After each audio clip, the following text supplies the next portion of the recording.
السلام عليكم، عاملين ايه؟ يا رب تكونوا بخير. اولا غايب الفتره اللي فاتت كتير جدا جدا جدا جدا، بس والله غصب عني. كنت مشغول بفتح بيزنس خاص بيا، الحمد لله عملناه والدنيا زي الفل، الدنيا جميله. ثانيا مبروك لكل طلاب الثانويه العامه. حققتوا نجاح كبير جدا جدا جدا. يكفي ان انت خارج السنه دي راضي عن نفسك، ده من وجهه نظري اكبر نجاح في الدنيا والله العظيم. ثالثا ناس كتير جدا بتبعت لي على الانستجرام على الفيسبوك اللي هو ازاي ادرس بره مصر، كده دراسه بره مصر حلوه وحشه، طب ان شاء الله في الفيديو ده هحاول ان انا اجاوب على كل حاجه باذن الله ان شاء الله.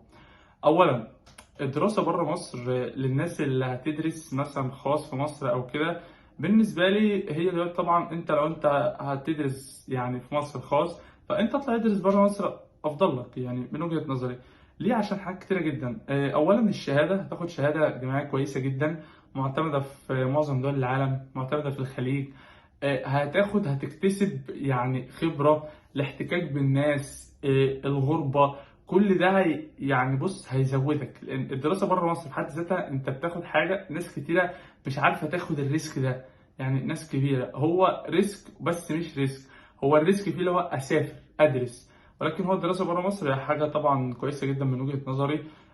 بس اختار بس الدوله اللي انا رايحها، مش هتكلم تحديدا على روسيا ولكن هنتكلم على حبه دول. طب دلوقتي مثلا هل هم الدراسه بره مصر بتشترط مجموع؟ في معظم دول العالم ما بيشترطش مجموع، يعني يعتبر لو انت جايب 50% تدرس اي كليه انت عايزها.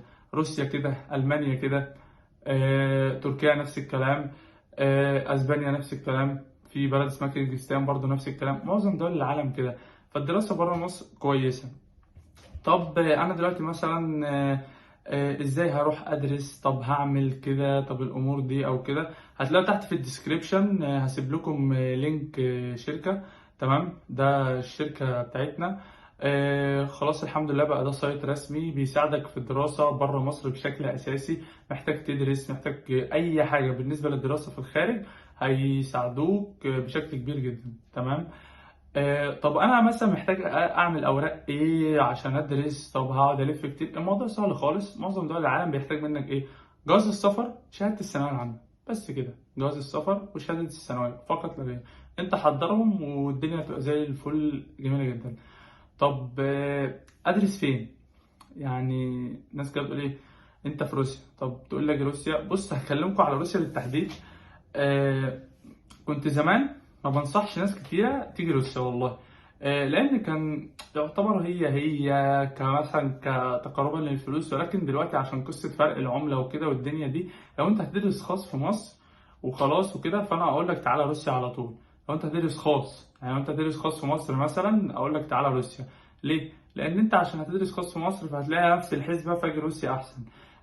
ناس كتير بتقول لك افرض مثلا هل ينفع لو انا جايب 50 اخش في روسيا طب او هندسه او كده؟ اه ينفع عادي جدا بدون ادنى اي مشكله خالص، عادي جدا.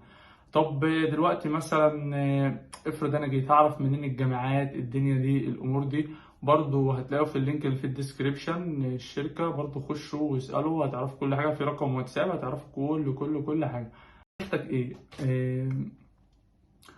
بص هو انا تجربتي في الغربه هي تجربه، مش هقول هي حاله سبيشال كيس قوي، ولكن يعني مش هقارن، مش هحط كل الناس في نفس الكيس بتاعتي. ولكن انا كل اللي انا اقدر اقوله ان تجربه الغربه والسفر بره هي حلوه لناس وحشه لناس. بس بما ان انت خلاص مش جايب في مصر مجموع وهتطلع بره وتدرس، فانا يعني بص وشجعك وبشدة على خطوة زي دي، حاجة حلوة جدا هتفيدك. دراسة بره هتعلمك، هتحتك بالناس. يعني انت لما بتيجي نحتك هنا بالروس او مثلا بتنزل عملي او كده او الدنيا دي، بتحس ان الدنيا لا يعني عارف الموضوع احسن، بتحتك بيهم تكسب خبرات تتعلم اكتر. فلا يعني الدنيا جميلة جدا. مش هقول لك الحياة عارف وردي بقى وكده والدنيا، لا هي دي غربة فطبيعي الدنيا هتبقى صعبة شوية. بس هي انت خلاص انت ما جبتش في مصر مثلا مجموع وعايز تحقق حلمك، اطلع ادرس بره مصر. مش بقول لك تعالى روسيا بالتحديد، بس في كذا دولة. سافر وشوف انهي الدولة الأحسن لك وجرب. وانا بنصح الناس، لا التجربة في حد ذاتها كويسة، هتفيدك. يمكن اول ما انت تسافر وتتغرب الدنيا تفتح معاك اكتر، تلاقي نفسك ربنا كرمك مثلا بدراسة جنبها شغل حاجة، فهتلاقي الدنيا أحسن. ف... فهو ده المضمون كله. ولو في حد عنده أي استفسارات أي حاجة كده يبعت لي، وأنا إن شاء الله أرد على الناس كلها بإذن الله. وبتمنى ان يكون الفيديو عجبكم، ما طولتش عليكم، وحد عنده اي استفسار اي حاجه يبعت لي. اتمنى دعمكم، شير وسبسكرايب ولايك وكل حاجه. السلام عليكم، نلتقي في فيديو جديد ان شاء الله.